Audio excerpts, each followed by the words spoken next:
Assalamualaikum warahmatullahi wabarakatuh. Berjumpa lagi dengan saya, Pak Handoko, di dalam kanal YouTube ini. Bagi teman-teman yang baru pertama kali berkunjung di kanal YouTube ini, maka saya sarankan untuk klik tombol subscribe dan nyalakan lonceng notifikasinya ya, agar kalian tidak ketinggalan berbagai macam update video pembelajaran sejarah, pembahasan soal-soal sejarah, hingga pemanfaatan media pembelajaran sejarah. Nah, di dalam video ini saya akan membahas latihan soal sejarah peminatan kelas 11 bab 2 semester 1 kurikulum 2013 beserta dengan pembahasannya pastinya. Oke teman-teman, tanpa berlama-lama lagi langsung saja kita menuju soal yang pertama. Kebijakan kolonial Portugis yang memicu perlawanan lokal adalah A. Monopoli perdagangan dan rempah-rempah, B. Ekspansi wilayah demi untuk meraih hak monopoli terbesar, C. Adanya praktek diskriminasi terhadap penduduk pribumi, D. Campur tangan terhadap masalah internal kerajaan, atau E. Sikap angkuh yang diperlihatkan oleh Portugis. Untuk soal nomor 1, jawaban yang paling tepat menurut Pak Handoko adalah opsi yang A. Jadi, kedatangan bangsa Portugis di Indonesia adalah untuk melakukan kegiatan perdagangan, namun keinginan itu berubah menjadi keinginan untuk menguasai seluruh daerah perdagangan dengan memaksakan suatu kegiatan perdagangan yang disebut dengan monopoli perdagangan. Jadi, jawaban yang paling tepat untuk soal nomor 1 ini adalah opsi yang A. Kita lanjut ke soal nomor 2. Sebagai persiapan melawan Portugis, Aceh melakukan langkah-langkah antara lain pada tahun 1567 mendatangkan bantuan persenjataan sejumlah tentara dan beberapa ahli yang berasal dari A. Mesir, B. Mataram, C. Demak, D. Turki, atau E. Batavia. Untuk soal nomor 2, jawaban yang paling tepat menurut Pak Handoko adalah opsi yang D. Jadi seseorang sosok sultan muda yang gagah berani. Hubungan Aceh dengan negara Islam sangatlah erat, sehingga tidak sulit baginya untuk meminta bantuan dari luar. Untuk itulah Sultan Alauddin Riyad Shah meminta bantuan militer ke Konstantinopel, Turki. Permintaan khusus mengenai pengiriman meriam-meriam, pembuatan senjata api, dan penembak-penembak. Selain itu, Aceh juga meminta bantuan dari Kalikut dan Jepara. Jadi jawaban yang paling tepat untuk soal nomor 2 ini adalah opsi yang D. Kita lanjut ke soal nomor 3. Portugis sempat kewalahan pada tahun 1629 dalam menghadapi Aceh saat melancarkan serangannya ke Malaka. Serangan ini dipimpin oleh A. Sultan Ali Mughayat Shah, B. Sultan Mahmud Shah, C. Sultan Iskandar Muda, D. Sultan Alauddin Riyad Shah, atau E. Panglima Polim. Untuk soal nomor 3, jawaban yang paling tepat menurut Pak Handoko adalah opsi yang C. Jadi penyerangan terhadap Portugis dilakukan pada masa Sultan Iskandar Muda memerintah. Pada tahun 1629, Aceh menggempur Portugis di Malaka dengan armada kekuatan Aceh yang telah disiapkan untuk menyerang kedudukan Portugis di Malaka. Jadi jawaban yang paling tepat untuk soal nomor 3 ini adalah opsi yang C. Kita lanjut ke soal nomor 4. Latar belakang perlawanan Demak melakukan perlawanan terhadap Portugis adalah A. Portugis menolak mengakui kedaulatan Demak di bawah pimpinan Raden Patah. B. Adanya kerjasama antara Portugis dan Banten untuk menyerang Demak. C. Memperebutkan pelabuhan Sunda Kelapa yang sangat strategis dalam perdagangan. D. Untuk menguasai kota perdagangan Malaka. Atau E. Melindungi pedagang-pedagang Islam akibat monopoli perdagangan bangsa Portugis. Untuk soal nomor 4, jawaban yang paling tepat menurut Pak Handoko adalah opsi yang E. Jadi, perlawanan Kesultanan Demak terjadi karena kesultanan-kesultanan Islam yang lain juga terancam terhadap kedudukan Portugis di Malaka. Kedatangan bangsa Portugis ke pelabuhan Malaka yang dipimpin oleh Diego Lopes de Sequeira menimbulkan kecurigaan rakyat Malaka. Malaka jatuh ke tangan Portugis pada 1511. Akibatnya, aktivitas perdagangan di pelabuhan Malaka menjadi terganggu karena banyak pedagang Islam yang merasa dirugikan. Akibat dominasi Portugis di Malaka telah mendesak dan merugikan kegiatan perdagangan orang-orang Islam. Jadi jawaban yang paling tepat untuk soal nomor 4 ini adalah opsi yang E.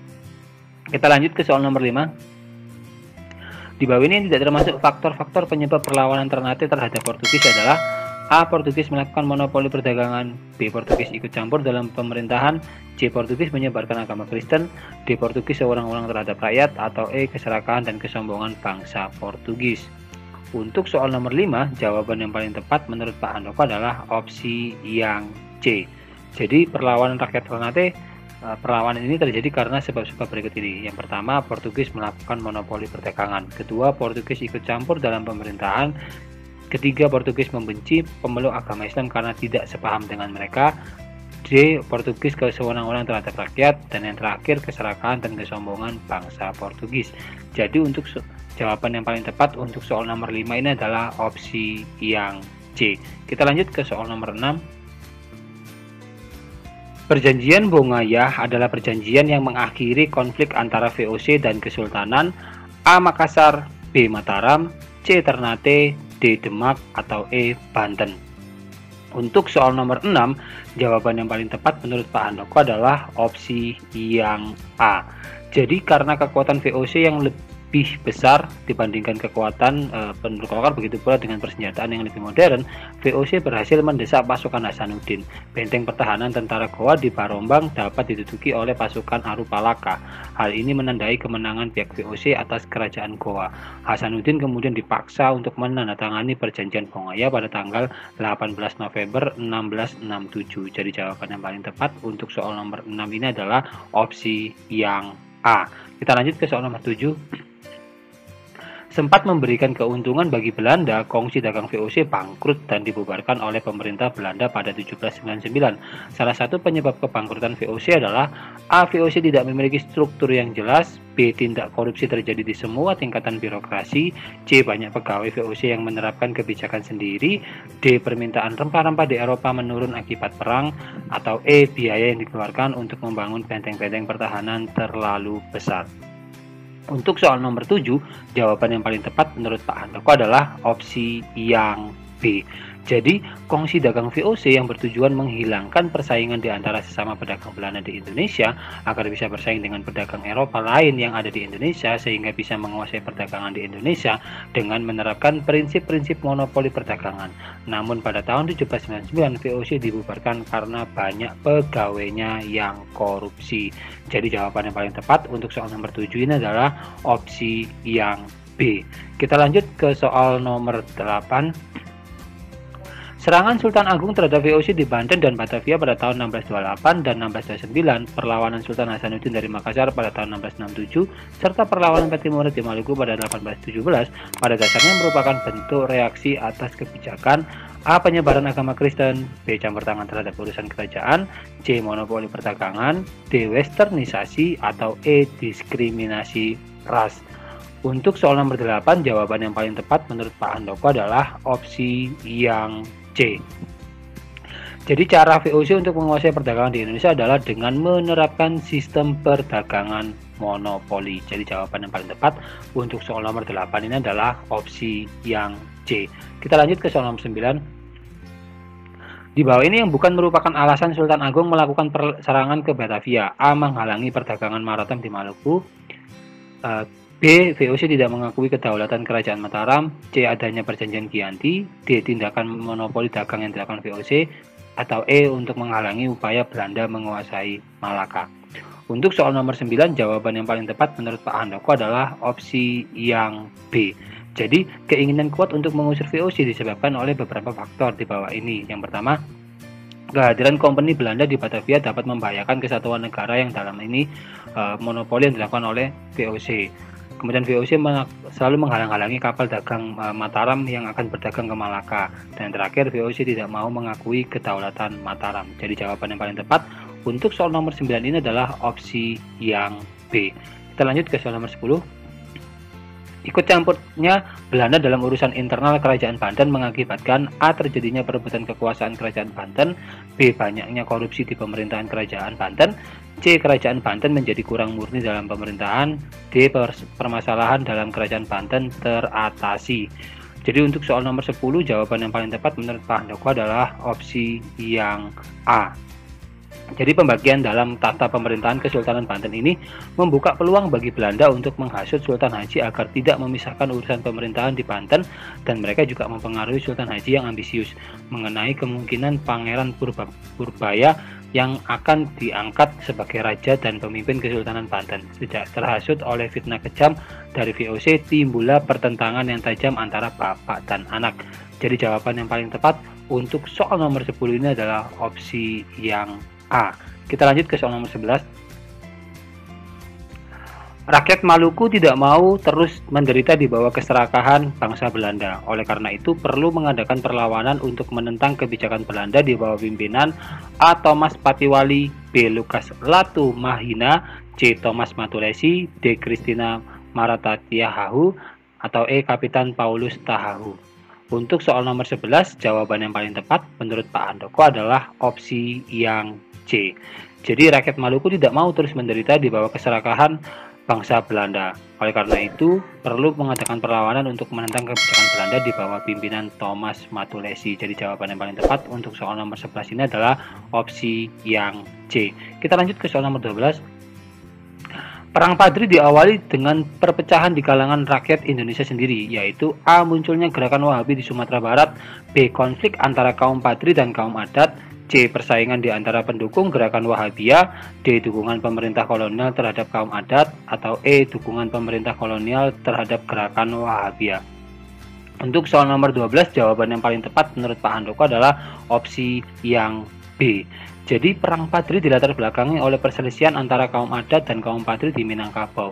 Kaum Padri sendiri merupakan sekelompok ulama yang baru kembali dari Timur Tengah dan kembali untuk memurnikan ajaran Islam di daerah Minangkabau.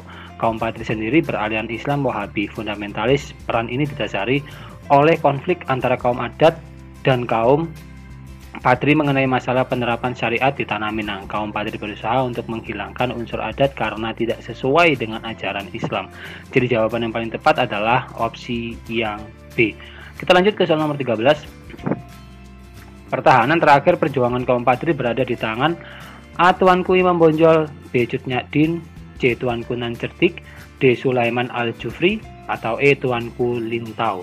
Untuk soal nomor 13, jawaban yang paling tepat untuk soal nomor 13 ini adalah opsi yang A. Jadi tahun 1829 The Stuarts digantikan oleh Letnan Kolonel Elliot yang datang di Padang Maret dengan bantuan Mayor Michaels. Natal dapat direbut sehingga Tuanku Nan Cerdik menyingkir ke Bonjol. Sejak itu kampung demi kampung dapat direbut Belanda. Membaca situasi yang gawat ini, Tuanku Imam Bonjol menyatakan bersedia untuk berdamai. Belanda mengharapkan bahwa perdamaian ini disertai dengan penyerahan, tetapi Imam Bonjol berpendirian lain. Jadi jawaban yang paling tepat untuk soal nomor 13 ini adalah opsi yang A.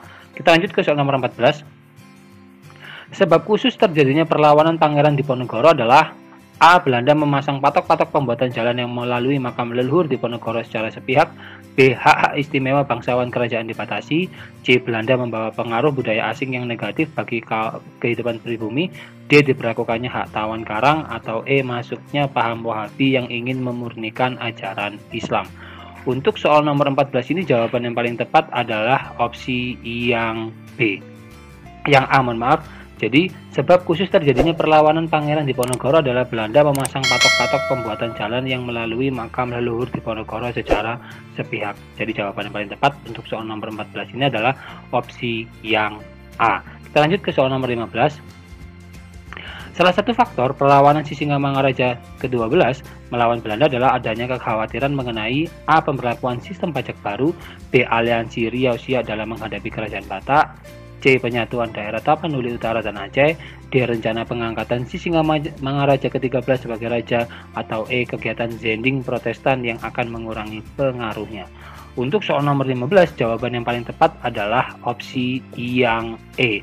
Jadi, pada tahun 1877, para misionaris di Silindung dan Bahal Batu meminta bantuan kepada pemerintah kolonial Belanda dari ancaman diusir oleh Singamangaraja ke-12. Kemudian pemerintah Belanda dan para penginjil sepakat untuk tidak hanya menyerang markas Sisingamangaraja ke-12 di Bangkara, tetapi sekaligus menaklukkan seluruh wilayah Toba. Jadi jawaban yang paling tepat untuk soal nomor 15 ini adalah opsi yang E. Wah, tidak terasa kita sudah berada di penghujung video pembelajaran ini teman-teman.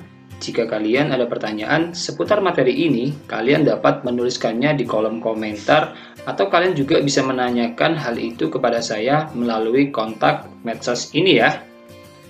Saya ucapkan terima kasih bagi kalian yang telah menonton video ini hingga akhir.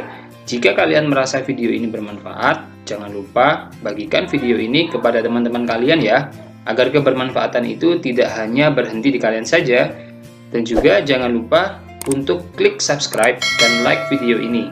Akhir kata, Assalamualaikum warahmatullahi wabarakatuh. Salam Historia.